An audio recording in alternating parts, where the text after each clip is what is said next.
Now for the EFD Group, Mr Farage. Thank you. Well, even by the standards of this place, today's atmosphere has been leaden. You know, a great global political leader, Mr Barroso, comes along, and out of 750 members, 44 people turn up to listen. Why is that? Well, I've noticed something.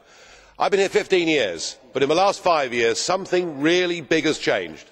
The European dream is crumbling, absolutely crumbling.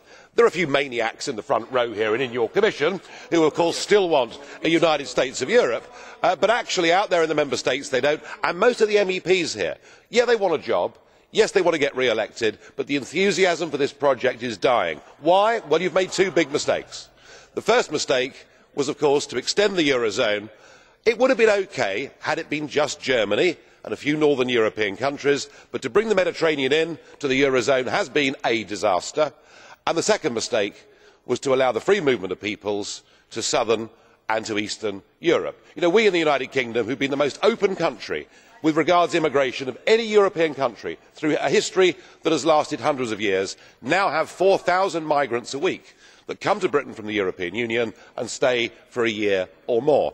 And these are the two realities that have hit home to people. The EU doesn't work economically, and open door migration is fundamentally changing societies in ways that people don't want. And to listen to the economics. Mr Barroso, you talked today about the possibility of an industrial renaissance in Europe, which sounded good.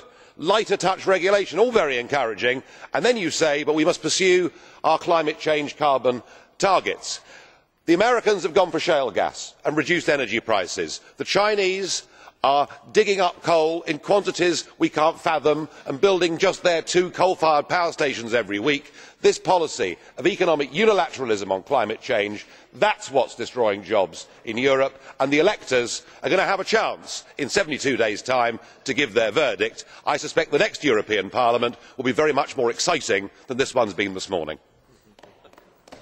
Frau McGuinness, bitte. Ms McGuinness. Mr Farage, I hope you will answer my question, please. You talk about excitement in politics and a leaden debate. With the greatest of respect, I don't want excitement in politics. I want people who work. Will you please commit to stay in this chamber and listen with respect to the responses of those who will be here? Your practice in the past has been to walk out. And could I say that you say that the enthusiasm for the EU is dimming? I think enthusiasm for UKIP is dimming. Well, had there been a proper question there, I might try to answer it. Euroscepticism is growing right across the European Union. Nobody here, not even the maniacs that believe in the project, would question that. It is coming in all shapes and forms. It is on the right, it is in the centre, and it is on the left. And the reason, of course, and you come from Ireland, so you should know better than anybody, the reason, of course, is that actually no one has ever given consent for a political European Union. The French clearly, followed by the Dutch, rejected the constitution, and they rebranded it as the Lisbon Treaty, and only one country had a referendum on that. That was Ireland, and the people of Ireland rejected it. So you can't tell me there is popular support for a United States of Europe. Mrs Reding may believe it, Mr Barroso may believe it, one or two in the front row may believe it, but the peoples of Europe don't believe it.